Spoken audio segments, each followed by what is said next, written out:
Soligo.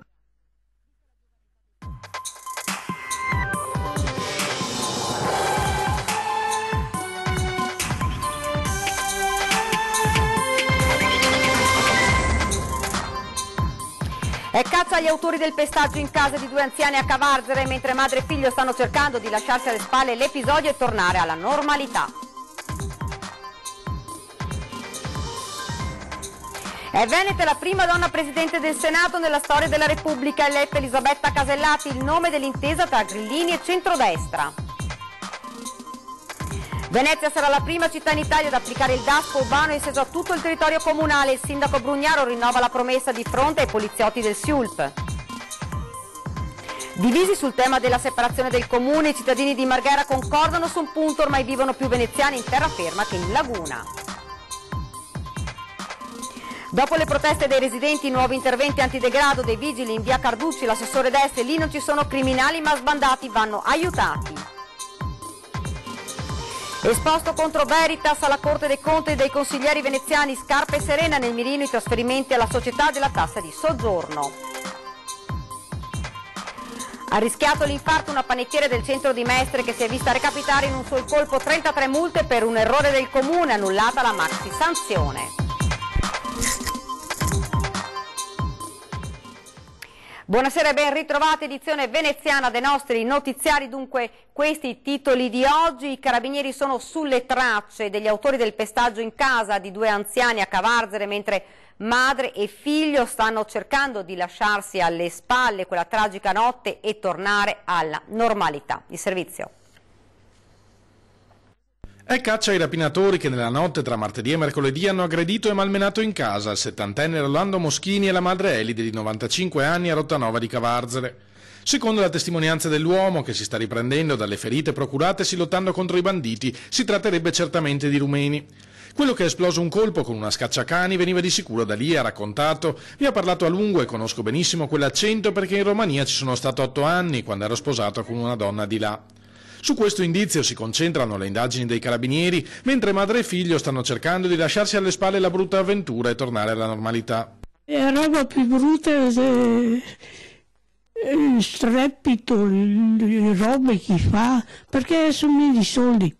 Comincio a dimenticarmi, per me era una roba insomma cara, ma comincio a dimenticarmi. Ci vorrà molto di più a dimenticare il terrore provato nel sentire le grida del figlio mentre veniva percosso dai delinquenti. Tutto quello che temevo, racconta, all'improvviso è diventato vero. Era udito mio figlio, ho detto guarda, e a me paura se era vero che te mi dici sempre che sono spaurosa, che non stava a temere che non c'è niente. E la paura serpeggia anche tra i 426 abitanti della frazione, che dista circa 5 km dall'abitato di Cavarzere. Se dei malviventi ci prendono di mira, insistono in paese, qui non c'è nessuno che ci protegge. L'allarme sociale è motivato, commenta il sindaco Henry Tommasi, che ha espresso vicinanza alle due vittime a nome di tutta la comunità. Quanto è avvenuto è gravissimo, soprattutto per la violenza commessa contro due anziani inermi. Speriamo che i banditi vengano presto individuati perché il clima che si respira desta grande preoccupazione. Ed ora la politica, con l'elezione di Maria Elisabetta Casellati a Presidente del Senato, la prima donna a guidare Palazzo Madama, è una delle più note esponenti politiche venete. Proclamo Presidente del Senato la senatrice Alberti Casellati. Il lungo applauso di Palazzo Madama per una scelta storica. È lei, Maria Elisabetta Alberti Casellati, la veneta Casellati, la prima donna Presidente del Senato nella storia della Repubblica. Rodugina d'origine padovana d'adozione, veterana di Palazzo Madama che varcò per la prima volta nel 1994. Il nome sul quale è stata trovata la convergenza, proprio il nome che sembrava sempre più fuori dai giochi dopo che Lega e 5 Stelle ieri sera avevano indicato l'altra forzista, Anna Maria Bernini, suscitando l'ira di Berlusconi, la frase shock, la coalizione è rotta. Invece, la notte e le prime ore del mattino hanno portato alla via d'uscita, in extremis. Gli azzurri che accettano di rinunciare al nome di Paolo Romani, inviso ai grillini, e il nome di Casellati che ritorna fuori dal cilindro per volontà dello stesso Berlusconi.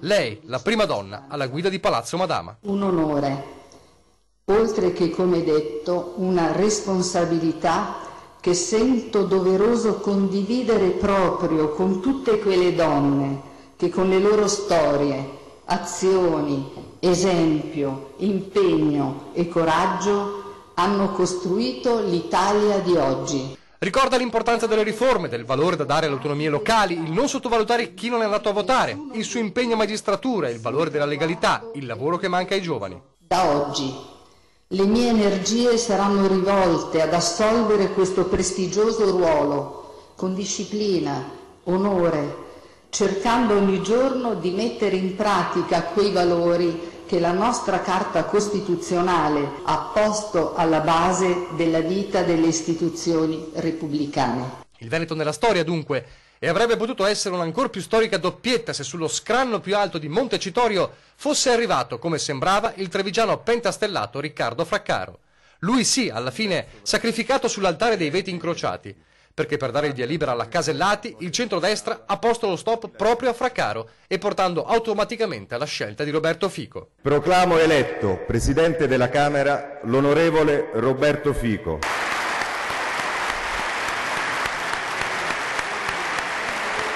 Nello stesso momento, a Palazzo Madama, Casellati concludeva il suo intervento mentre dal Veneto, dalla sua Padova, arrivavano messaggi di congratulazioni e auguri bipartisan. Un passaggio anche sul futuro del Paese e un appello all'Europa. Un'Europa al fianco dei cittadini significa attenzione alla vita reale delle persone, non solo ai mercati.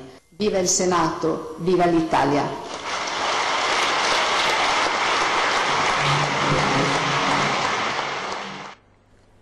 Poliziotti umiliati dai criminali che con le attuali norme possono tornare a delinquere a poche ore di distanza dall'arresto, una situazione che a Venezia sta per cambiare, secondo il sindaco Luigi Brugnaro. Venezia sarà la prima città in Italia ad applicare il DASPO urbano, esteso a tutto il territorio comunale. Il sindaco Luigi Brugnaro ha rinnovato la promessa di fronte ai poliziotti del SIULP, assicurando che gli uffici di Cafarsetti hanno ormai terminato di stilare il regolamento necessario per applicare il provvedimento. Attualmente il divieto di tornare in un luogo può essere applicato a singoli edifici, zone o quartieri, ma non a un'intera città. Venezia farà eccezione grazie alla deroga ottenuta dal Ministero degli Interni. Bisogna avere fiducia e in qualche modo anche dare una mano a tutti gli uomini che sono per strada tutti i giorni, perché veramente anche con le norme che abbiamo tante volte si sentono proprio anche un po' umiliati, un po' offesi. Dobbiamo lavorare per cambiare le norme, ripeto, senza chiedere chissà che cosa, ma con puntigliosità e meticolosità su tante piccole cose che però diventano importanti se fatte in un sistema. La sicurezza, sostiene Brugnaro, va di pari passo con la certezza della pena. Se un poliziotto arresta un borseggiatore non è possibile che il giorno dopo quest'ultimo sia di nuovo in attività nello stesso posto di prima. Noi faremo in modo di allontanare questa gente dalla città una volta per tutte. Bisogna farlo insieme ai magistrati, insieme alla politica nazionale, e questa collaborazione secondo me di rispetto reciproco secondo me porteremo a casa risultati. Ecco perché Venezia deve restare una grande città, perché Venezia può essere proprio strumento di miglioramento del paese. Il degrado di via Carducci non nasce da situazioni di criminalità ma di disagio sociale, è la posizione dell'amministrazione comunale che risponde alle proteste dei mestrini. Dopo le proteste di residenti e commercianti si intensificano gli interventi antidegrado della polizia locale in via Carducci, da anni uno dei luoghi preferiti da tossici e sbandati per passare le giornate e anche le notti, al punto che i costruttori edili li additano come responsabili dell'alto tasso di appartamenti invenduti nella zona, una tesi contestata dall'assessore veneziano alla sicurezza Giorgio Deste. Io credo che la denuncia del calo dei prezzi immobiliari sia da attribuirsi certamente a un'economia che riguarda il nostro Paese, pertanto mi pare soprattutto un po' più una giustificazione. Gli interventi degli ultimi giorni, sostiene Deste, hanno comunque allontanato le situazioni di maggior disagio per i residenti. Abbiamo dato una forte stretta in termini di presenza e di vigilanza proprio per allontanare quella che si stava intensificando come presenza di vagabondi, clochard, consumatori di stupefacenti soprattutto. Ecco, su questo abbiamo messo in campo un servizio sia nel mattino, nel pomeriggio, nella sera proprio per allontanare tutti questi soggetti anche utilizzando quelli che sono i servizi sociali. Via Carducci non è la nuova via Piave, spiega l'assessore. Qui non assistiamo a episodi di criminalità ma a situazioni di degrado che derivano dal disagio sociale. Anche se a volte non è facile, è nostro dovere provare ad aiutare queste persone, oltre ad allontanarle quando necessario. spesso ci ritroviamo davanti a soggetti, persone che non intendono essere aiutate. Quindi questo va detto.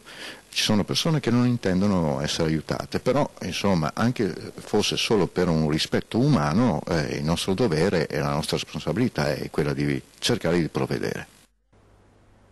Dal prossimo autunno gireranno armati i vigili urbani del Miranese, è quanto deciso giovedì scorso dall'Unione dei Comuni, ma resta aspra e forte la voce dei no. Da oggi Polizia Municipale armata nel Miranese? Sembra di sì. 6 i comuni interessati dal progetto. Sono Spinea, Mirano, Santa Maria di Sala, Noale, Salzano e Martellago. Ad armarsi saranno i 49 vigili dell'Unione dei Comuni del Miranese. 1.000 euro ad arma, e questo sommato agli interventi poi di allenamento, di addestramento, di continuo aggiornamento. Ingenti costi se si considerano anche i rifornimenti di armi cosiddette supplettive, ovvero di scorta.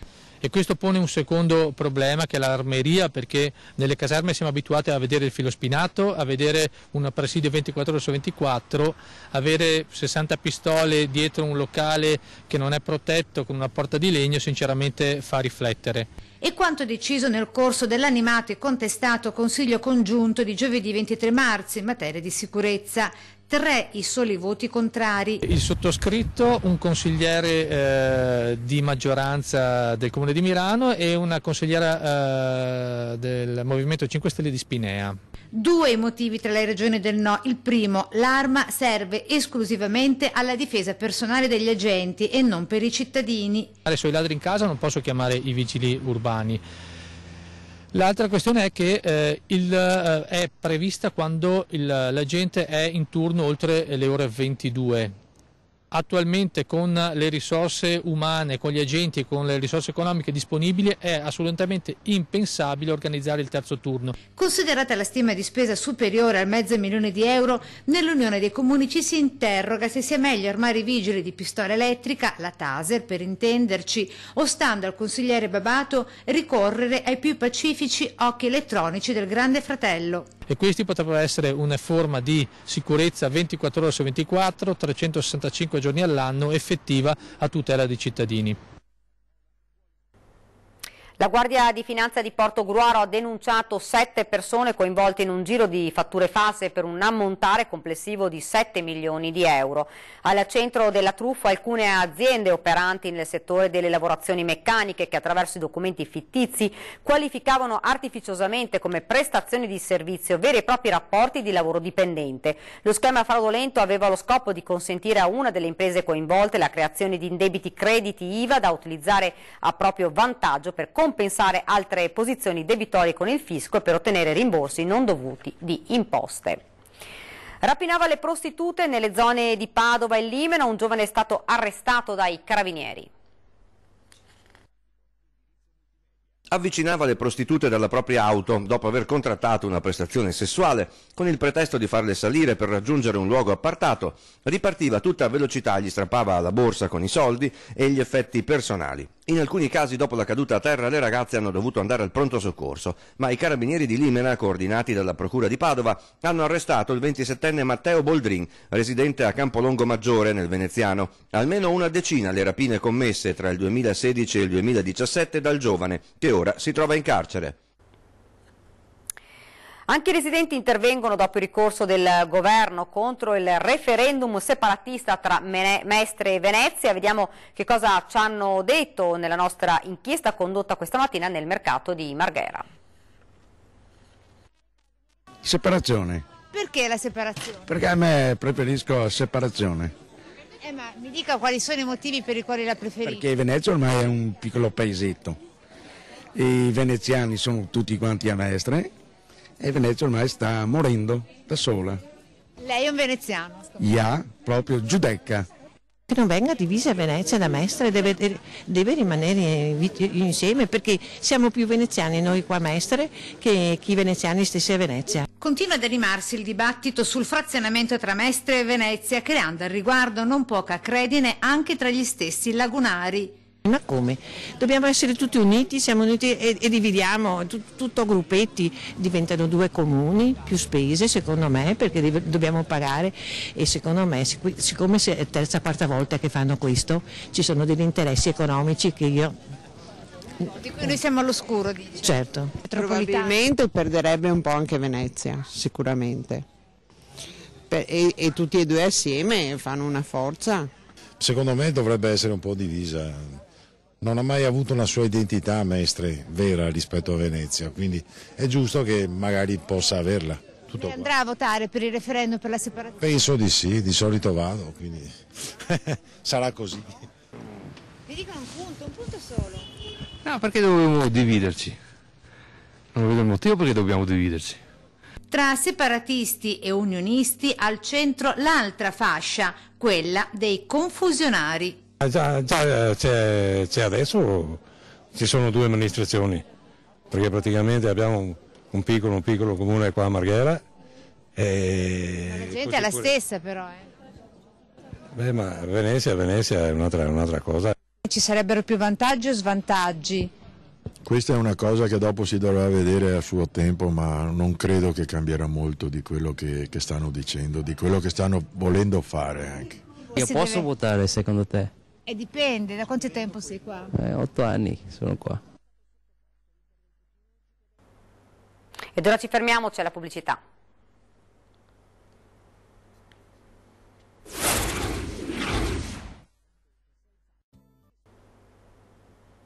Siamo tornati nuovamente in studio con l'edizione veneziana dei nostri notiziari. Pesanti dubbi sul bilancio di Veritas da parte di 2 consiglieri comunali che hanno presentato un esposto alla Corte dei Conti. L'aumento dei costi per la raccolta dei rifiuti del Comune di Venezia non è tale da giustificare la destinazione di una parte dell'imposta di soggiorno a Veritas per il 2018, secondo i consiglieri del gruppo misto Renzo Scarpa e Ottavio Serena, che hanno presentato alla Corte dei Conti un esposto dove analizzano nel dettaglio il bilancio della società, chiedendo alla magistratura contabile di fare chiarezza. Le risorse che l'azienda ha e il Comune hanno già a disposizione, sia quelle incamerate in eccesso nel 2017 sia quelle che verranno recuperate nel 2018, sono sufficienti a coprire il fabbisogno, cioè la differenza fra il 2017 e il 2018. La differenza tra i piani economici finanziari del 2017 e quelli del 2018 è di 4,4 milioni, afferma Scarpa dati alla mano. L'azienda ha fatto una manovra per 5,7.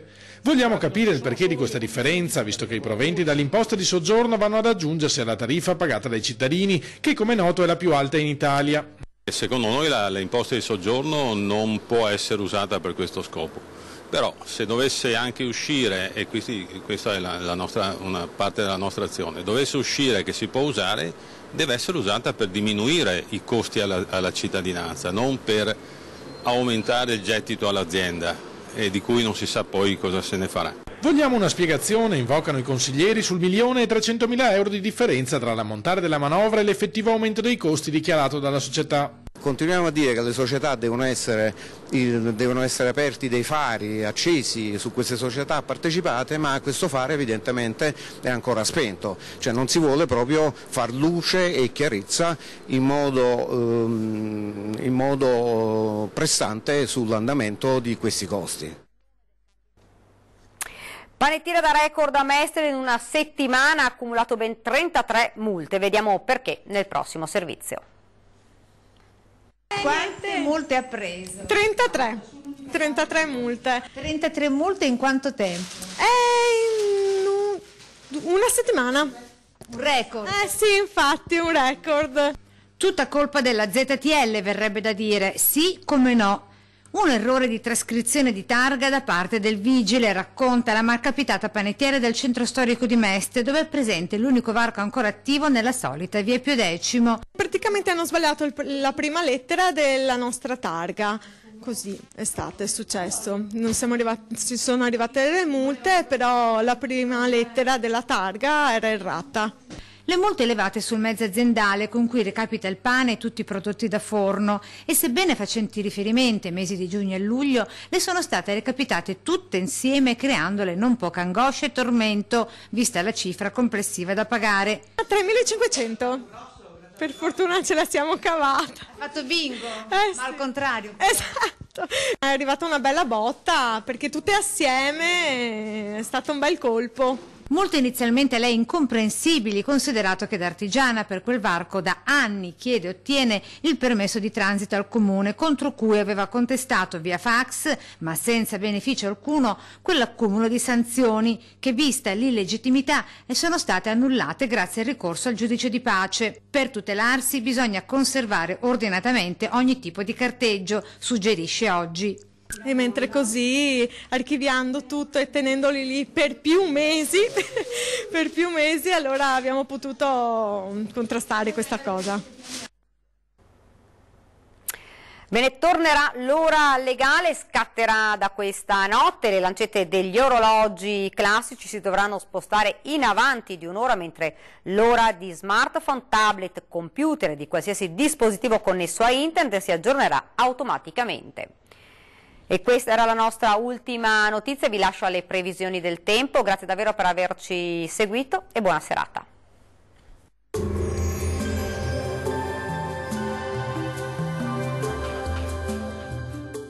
Tonus è il miglior negozio di calzature moda comoda. Qui troverete il più vasto assortimento di calzature Fratelli Tomasi. Eleganza e comodità, perché camminare è vivere.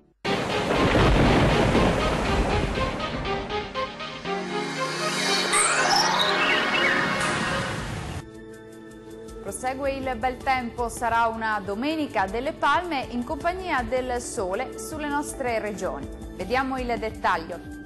Sul Veneto la nostra grafica ci mostra che a prevalere sarà il sole, non sono previste piogge. Un po' su tutti i settori il cielo si presenterà poco o parzialmente nuvoloso. Diamo ora uno sguardo all'andamento delle temperature. Le minime saranno comprese tra 1 e 4 gradi, valori massimi in lieve aumento tra 7 e 11 gradi circa. Spostiamoci ora a vedere la situazione del Friuli Venezia Giulia. Qualche addensamento ma del tutto innocuo, ampio soleggiamento con cielo al massimo poco nuvoloso. Temperature minime tra 1 e 5 gradi, massime invece comprese tra 9 e 12 gradi. Raggiungiamo infine il Trentino Alto Adige. Locali foschie sulle vallate, specie al mattino, poi cielo via via più nuvoloso ma senza altre conseguenze. Temperature minime tra 6 e 4 gradi, massime in aumento tra 11 e 14 gradi. Questo aggiornamento è giunto al termine. Arrivederci.